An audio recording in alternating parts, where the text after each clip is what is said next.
प्रमुख समाज सेवी स्वर्गीय ईश्वर दत्त गुप्ता जी, जो कि मास्टर जी के नाम से जाने जाते हैं, 78वें उनके जन्म जयंती के अवसर पर भारत टीवी परिवार की ओर से शत शत नमन करते हैं। उनके सुपुत्र मनीष मित्तल बंटी के नाम से जाने जाते हैं, हमारे साथ में हैं। मनीष जी, क्या कहना चाहेंगे बाबूजी के जन्म शताब्दी दिवस के?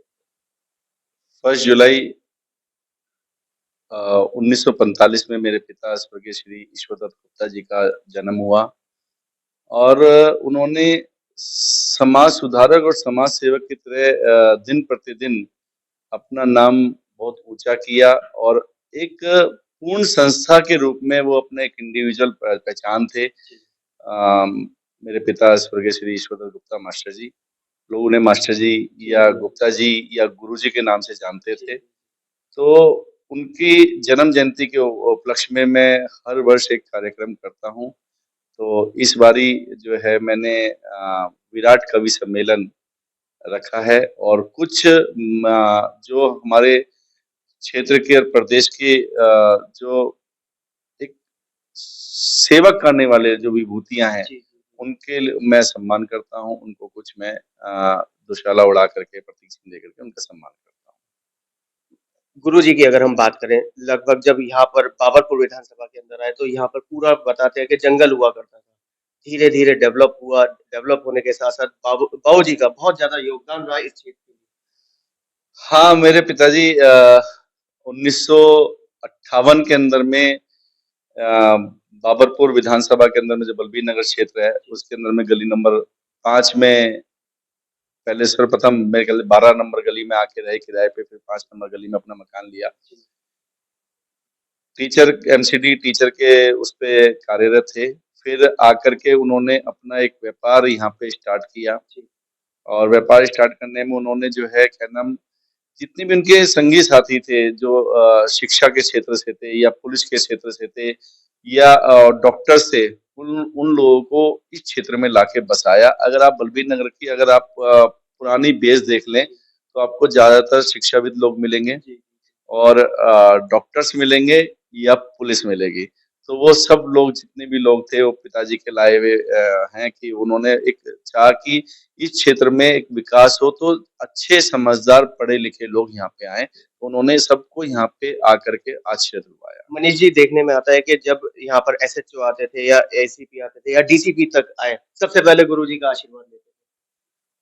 वो बेसिकली क्या था कि पिताजी का जो एक वो था कि समाज सुधारना और समाज की सेवा करना।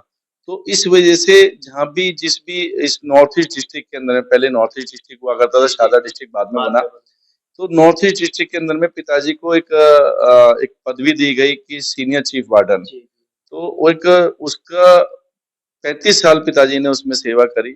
मैं जब पिताजी 2018-19 में बहुत ज्यादा बीमार हो गए तो मैं उनका वो रेजिग्नेशन लेके भी गया डीएम साहब के पास, तो उन्होंने मतलब मना कर दिया, कहते नहीं मास्टर जी अगर बैठे भी हैं तब भी हमारे को उनकी रेजिग्नेशन नहीं चाहिए, क्योंकि उनके बैठे रहने से ही अपनी सुरक्षा महसूस करते थे क्षेत्र के लोग। तो इस वजह से जितने भी अफसरान यहाँ पे आते थे नॉर्थ ईस्ट डिस्ट्रिक्ट के अंदर में, तो वो ये मानते थे कि मास्टर जी के कहने से यहाँ की जनता जो है कुछ हमारे कंट्रोल में रहेगी। बात करें सिविल डिफेंस की आपने बात की। घर-घर मतलब मैं ये कहूँगा कि ये सिविल डिफेंस को बताने वाले, जानने वाले यही थे। हाँ, जो पूरा नॉर्थ ईस्ट के अंदर में अगर बात करें तो सिविल डिफेंस, दिल्ली की अगर बात करें तो सिविल डिफेंस जो है नॉर्थ ईस्ट का सबसे बढ़िया हुआ करता था। उसमें माननीय कल्याण सिंह जी जो अजय भाई जी के फादर साहब हैं और मेरे पिता स्वर्गीय श्री ईश्वर दत्त गुप्ता, इन दोनों ने इसका पेड़ लगाया और उस समय पे दिल्ली पुलिस इसको ऑर्गेनाइज करती थी और दिल्ली पुलिस के एक डीजी हुआ करते थे जो पूरी सिविल डिफेंस को देखा करते थे। उसके बाद में शीला दीक्षित साहब जी के समय में जो है ये रेवेन्यू को चला गया था, पहले दिल्ली पुलिस देखा करती थी। तो ये एक है ना अपने आप में इंडिविजुअल फोर्स है सिविल डिफेंस, जो कि एक आम नागरिक की सुरक्षा के लिए, क्योंकि दिल्ली पुलिस के अंदर में आप कितने भी आप भर्ती कर लीजिए तो आपके ऊपर में मान के चलिए कि 2000 आदमियों के ऊपर में एक आदमी मिलता है। तो इन्होंने एक ऐसी सिविल डिफेंस क्रिएट करी थी, एक ऐसा प्लान किया था कि सिविल डिफेंस बने और हर 5 आदमी के ऊपर में एक व्यक्ति सिविल सुरक्षा का हो जाए।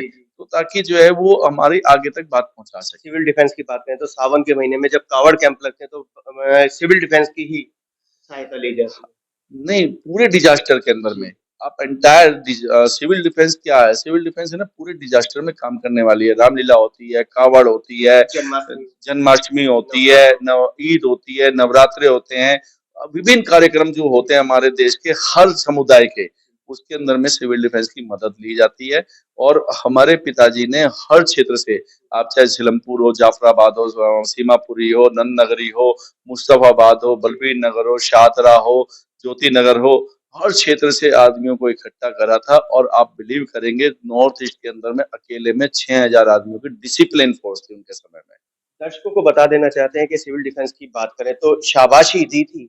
बलबीर नगर के अंदर किरण बेदी जी आई थी, उन्होंने गुरु जी को आशीर्वाद दिया कि बखूबी तरीके से सिविल डिफेंस का कार्य ईश्वर दत्त मास्टर जी चला रहे हैं। मनीष जी, अगर हम बात करें क्या नाम है बाबू जी की, अकेले नहीं चले, सबको साथ लेके वो पिताजी ने मेरे को भी सिखाया है कि कभी भी आप अकेले खड़े होगे और लोगों को नीचे छोड़ दोगे तो आपकी जिंदगी कामयाब नहीं होगी।